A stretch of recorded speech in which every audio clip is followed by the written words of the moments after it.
Bonjour à tous et bienvenue dans cette nouvelle vidéo consacrée à la résolution de problèmes. Nous allons traiter de la manière dont nous réagissons face à un problème. L'idée ici est de démontrer comment un cadre de référence, notre cadre de référence, peut influencer nos attitudes et nos comportements dans une situation donnée.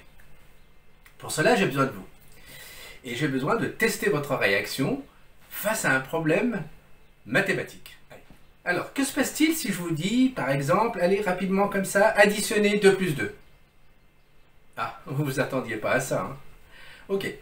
Bon, j'imagine que vous avez trouvé ça facile, évident. Oula, à l'aise, mon Abdel. Ok. Bon, pour certains, c'est... Oulala, tout ça pour ça, hein? Eh bien, écoutez, détrompez-vous. C'est beaucoup plus subtil que ça. J'imagine que, comme toute chose que vous maîtrisez, cela ne vous a demandé aucun effort. La réponse a été spontanée. N'est-ce pas? Ok. Et pourtant, je suis sûr que pour certains, juste à l'évocation de l'expression « problème mathématique », il y a dû y avoir une petite montée d'adrénaline. Hein? Un peu de stress quand même. Hein? Et oui, parce que c'est surprenant, mais juste le mot mathématique, à lui seul, fait ressurgir toutes les croyances liées à cette matière. Et peut-être même remettre en cause notre enfance, notre scolarité et tout. Vous avez plein d'idées qui sont passées dans votre tête. Bien écoutez, nous touchons ici du doigt l'idée que, dans la majorité des cas, le problème n'est pas le problème, mais la manière dont on se le représente. Et oui, comme je vous l'ai dit, pour cet exercice facile, bon, vous avez dû être rassuré finalement. Et alors ce que je vous propose maintenant, c'est d'aller un peu plus loin. Il s'agit toujours d'un exercice mathématique. Maintenant, vous êtes avertis, vous êtes prêts. Vous savez de quoi nous allons parler. Allez, ce qui m'intéresse, c'est de tester votre réaction, justement. Alors pour cela, je vous invite vraiment à noter tout ce qui se passe en vous. Vos réactions, vos pensées, vos émotions, vos croyances, tout. Tout ce que ce problème va révéler en vous. Voici l'énoncé. Soit E un espace vectoriel euclidien et U un endomorphisme symétrique de U. On note petit m la plus petite et grand M la plus grande des valeurs propres de U. On appelle image numérique de U et on note W de U l'ensemble, accolade, produit scalaire U de x, x appartenant à E, norme de x égale à 1, on ferme l'accolade. Le but de l'exercice est de démontrer que 1 appartient à W de U si et seulement si 1 appartient à l'intervalle petit m, grand M. Ça va là? Ah, ça secoue, hein? Démontrer maintenant que pour tout x appartenant à E, on a produit scalaire U de x compris entre petit m, norme de x au carré, et grand M, norme de x au carré. Que peut-on en conclure? Aïe, aïe, aïe, c'est bien compliqué, hein? Soit maintenant petit e et petit f appartenant à grand E de norme 1, tel que U de E égale petit m E et U de f égale grand M f. Pour tout θ, appartenant à R, on pose G de θ égale cosinus θ E plus sinus θ f, et H de θ égale produit scalaire de U de Gθ. Calculer H0 et H pi sur 2. Alors, que peut-on en conclure? Ouais. Ok, d'accord. Je vois déjà vos réactions d'ici. Pour certains, c'est un vrai cauchemar, c'est du charabia. Ça fait même peut-être même un peu mal à la tête. Hein. Vous devez certainement avoir des nœuds, là, vous devez avoir des nœuds dans votre cerveau. Là, j'en vois certains avec un claquage neuronal. Et pourtant, c'est du français. C'est écrit en français, nous avons parlé en français. Qu'est-ce que vous avez compris? Qu'est-ce que vous avez saisi de cette situation? Quelle a été votre réaction, votre comportement, votre émotion? Étiez-vous curieux ou indifférent? Quel type de pensée vous ont traversé à ce moment-là? Oh là là, les mathématiques, c'est pas mon truc, de toute façon, j'y comprends rien et ça sert à rien. Ou alors l'inverse. Waouh! Avez-vous trouvé ça drôle? Avez-vous fait l'effort d'aller jusqu'au bout? Étiez-vous perdu, découragé? Oui, je sais, j'en ai perdu parmi vous, même beaucoup.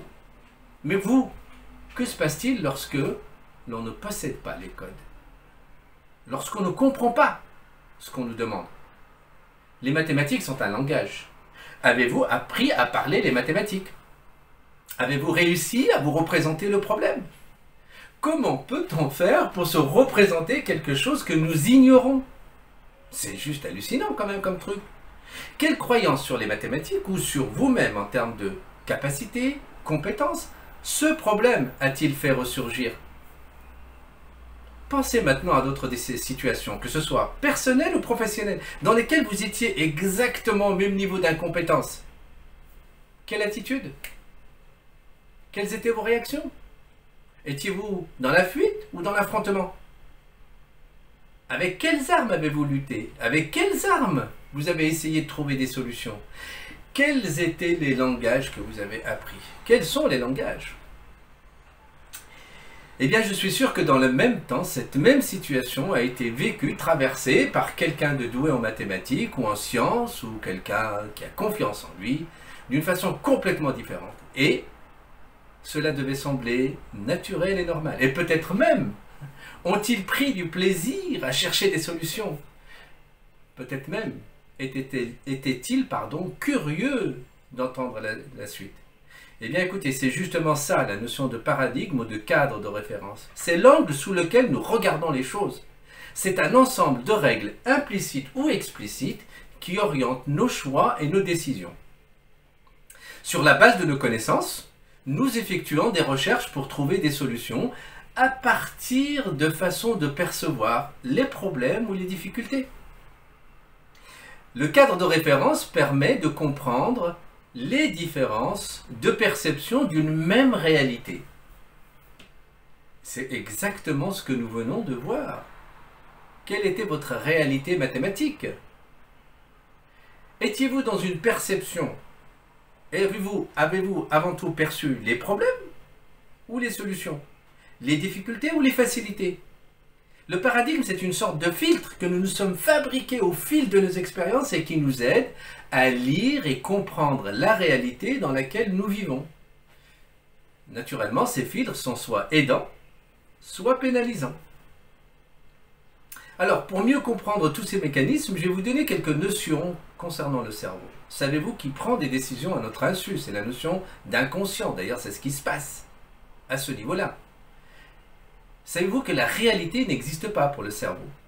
La réalité, c'est celle qu'on se construit à partir de nos connaissances, nos compétences, nos idées fortes. Et c'est à partir de ça que le cerveau va construire cette réalité.